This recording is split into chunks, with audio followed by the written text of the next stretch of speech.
세계 기업에 직접 투자하는 해외 직투 시간입니다. 지난주에는 중국의 어떤 자동차 그리고 부품 쪽으로도 눈을 돌려봤었는데 오늘 같은 기업은 조금 시청자 여러분들께 굉장히 좀 어색한 기업, 좀 네. 친숙하지 않은 기업이지 않을까 싶습니다. 여객 운송까지 동반하고 있는 사업을 하고 있는데 어떤 기업인지 먼저 설명 들어보고요. 그 투자 매력도 찾아보겠습니다. 우성문 기자 살펴주시죠. 네, 오늘은 세계 버스 1위 자리를 차지하고 있는 기업 우통객차를 소개해 드리려고 합니다. 우통객차는 우리나라에서는 다소 낯선 기업일 수도 있는데요. 하지만 중국을 여행해 보신 분들이라면 이 중국 여행하실 때 이용하셨던 버스, 대부분 이 회사의 버스라고 해도 과언이 아닙니다. 우통객차는 중국 내 관광과 또 통학 등에 사용되는 중대형 버스 분야에서 업계 1위를 차지하고 있는 기업인데요. 이뿐 아니라 세계 시장 점유율 자리도 1위 자리를 차지하고 있습니다. 특히 우통객차는 이 다른 경쟁사에 비해 뛰어난 가격 경쟁력을 가지고 있다고 합니다. 이뿐 아니라 최근 이 신에너지 버스 시장에서도 압도적인 입지를 구축하고 있는 기업인데요. 현재 중국 정부가 이 심각한 환경 문제를 해결하기 위해서 신에너지 버스 사업을 적극적으로 참여하고 있기 때문입니다. 실제로 중국 정부는 이 시내 모든 버스를 전기버스로 교체하겠다는 강력한 의지를 나타내고 있는데요. 따라서 우통객차가 이런 중국 정부의 신에너지차 육성의 최고 수혜주로 꼽히고 있습니다. 세계 1위 버스 제조기업 우통객차 좀 더 자세히 살펴보시죠. 네, 자 오늘은 이제 상용차 전문 기업인 이제 우통객차 알아보도록 하겠습니다. 자 아무래도 좀 글쎄요 버스 한 대 가격 얼마나 될 거라고 생각하세요? 전혀 예측이 안 되는데요. 예측 못 하시겠죠. 생각보다 여러분 상당히 비쌉니다. 우리나라 같은 경우 뭐 관광버스라든지 아니면 뭐 시내버스 한 대 가격에 억이 넘는다고 그러는데요.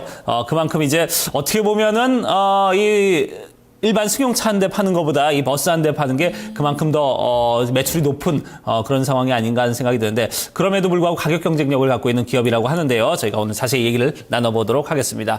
자, 오늘 한국투자증권 이정 과장과 얘기를 나눠보도록 하겠습니다. 안녕하세요. 안녕하세요. 네. 안녕하세요. 이 자동차 가운데서도 말씀하셨다시피 이 버스만 집중적으로 좀 사업을 구성하고 있는 회사를 가져오셨습니다. 우통객차 저는 조금 많이 어색하게 좀 친숙하지 않은 기업이기도 하거든요. 어떤 기업인지 먼저 좀 소개 좀 해주세요. 예, 일반적으로는 버스 전문 회사를 잘 알지는 못하기 때문에 어색하실 겁니다. 저도 사실 좀 그 생소한 기업이었는데요. 어쨌든 후광통을 통해서 상해 A주 시장에서 살 수 있는 종목입니다. 중국 최대이자 세계 최대의 버스 제조업체인 우통객차를 오늘 소개해 드리려고 하는데요. 장저우 위퉁버스라고도 불리고 있습니다. 최근에는 전기버스 생산까지 박차를 가면서 중국의 전기버스마저 점유율 1위를 달리고 있는데요. 상해 A주 시장에서 100주 단위로 거래가 되고 있습니다. 코드는 600066으로 거래가 되고 있고 현재 가격 24.99위안, 시가총액은 369위안으로 또 퍼는 15.56배, 그리 높지 않은 수준에 있습니다. 거래량은 하루 평균 1,464만 주로 아주 굉장히 뛰어난 유동성을 나타내면서 현재 지금 원활하게 거래가 되고 있습니다. 그렇다면은 버스를 이제 제조하는 업체로 알려져 있는데 다른 이제 나라에도 부품을 납품을 한다는 말씀이시잖아요. 어떻게 좀 역사가 흘러져 왔는지 궁금해요. 일단 우통객차 같은 경우는 1993년도에 중국에서 이제 설립이 됐는데요. 97년에는 그 중국 상용차 업계 그 업체 중에서는 최초로 상해 거래소에 상장이 됐습니다.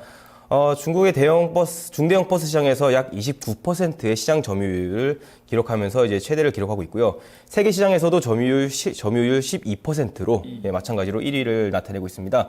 특히 이제 수출 비중이 매년 약 16%씩 증가하면서 세계 점유율을 늘려가고 있는데요. 쿠바와 베네수엘라, 러시아, 이란, 사우디아라비아, 홍콩 같은 곳에서 자체 브랜드 버스를 수출하고 있고요. 예, 또 유럽 같은 경우에도 프랑스, 노르웨이, 이스라엘, 마케도니아 그리고 2012년도에는 미국까지 진출하면서 글로벌 버스 산업의 주류 업체로 지금 성장이 돼 가고 있습니다. 주요 사업으로는 이제 버스 및 관련 부품 제조, 판매가 주고요. 자동차 수리 및 여객 운송 등의 그런 사업을 하고 있는데요. 공공교통, 통학, 여행과 같은 분야에서의 중대형 버스가 아무래도 사업의 주를 이루고 있고 또 신에너지 버스 시장에서도 거의 중국에서 35% 정도의 점유율로 이제 압도적인 선두를 나타내고 있습니다. 네. 자, 세계 시장 점유율 12%나 된다는 게 상당히 놀랍습니다.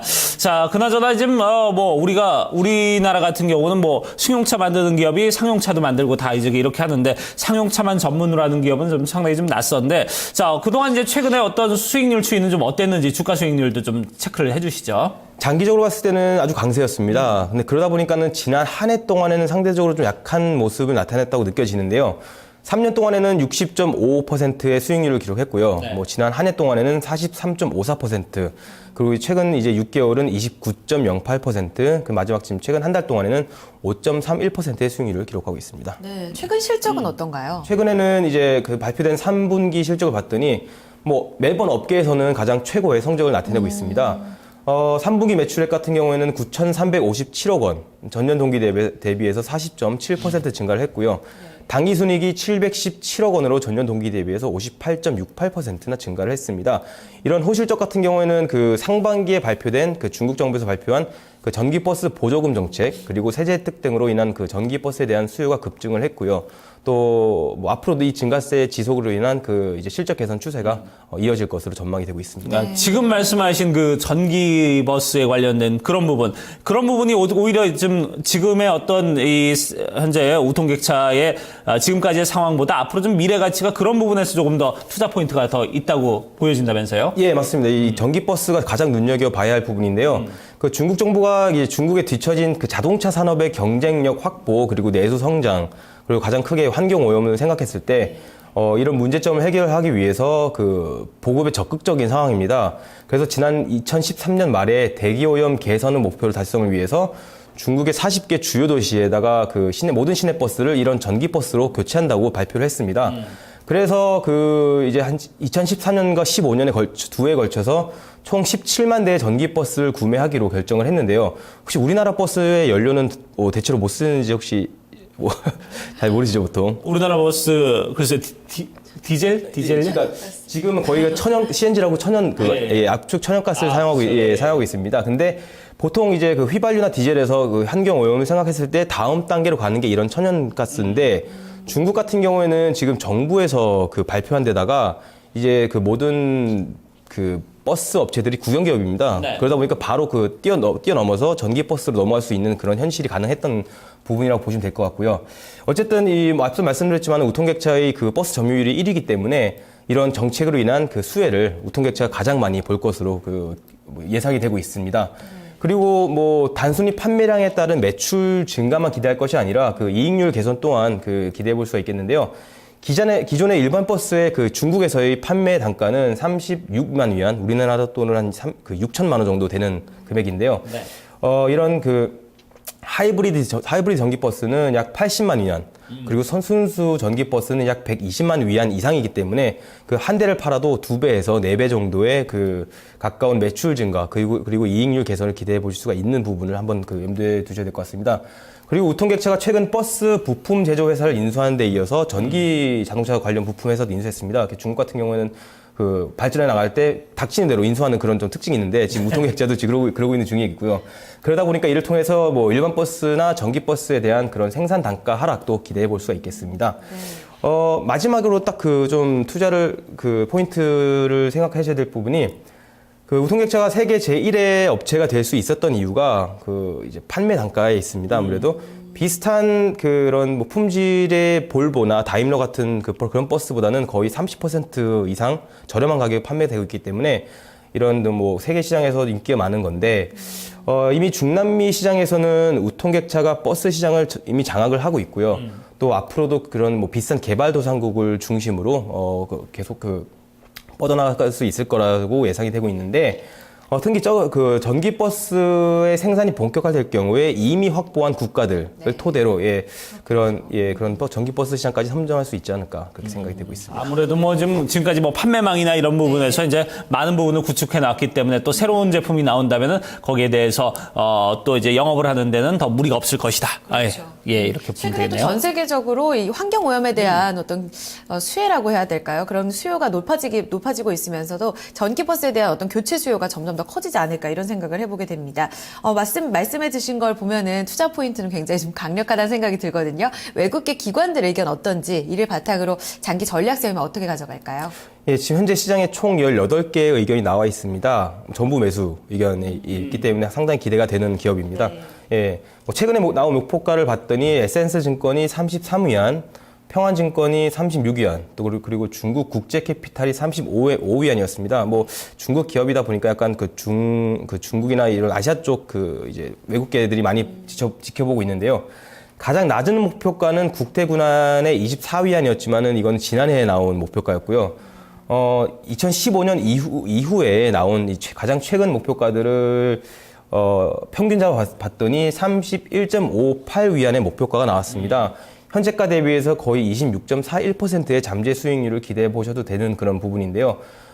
최근에 나온 거 외에 전체적으로 봤을 때도 한 27위안이기 때문에 어쨌든 현재가 대비해서 한 6, 7% 정도는 더 최소한 수익률을 기대해 보셔도 좋을 거라고 생각이 들고 있고요. 장기적으로 봤을 때는 말씀드렸지만은 장기 동안에는 나쁘지 않았습니다. 거의 한 3년 동안에 85% 정도의 주가 상승률을 기록할 정도로 강세였는데요. 이런 장기적인 주가 강세의 반작용 때문이지 어쨌든 지난 한 해는 좀 부진한 모습을 보였습니다. 하지만 또 다시 올해 들어와서는 다시 한번 강한 상승 추세를 나타내면서 신고가를 최근에 갱신했습니다. 보통 신고가 갱신하면 아무래도 좀 차익 매물도 나오고 좀 조정을 받기 때문에 지금 조금 주춤하고 있지만은 어쨌든 차트를 보시게 되면은 2015년 이후로 거의 수직 상승하는 그런 모습을 보실 수가 있을 겁니다.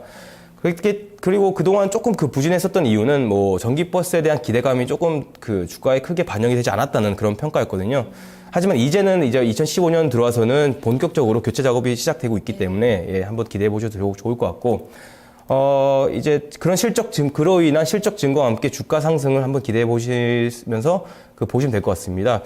아무래도 전 세계적으로 전기 자동차도 관심이 많죠. 테슬라 모터스라고 미국의 기업도 지금 중국에서 아주 열풍인데, 네. 이제는 중국의 전기 버스도 이제 한번 기대를 해볼 수 있을 것 같습니다.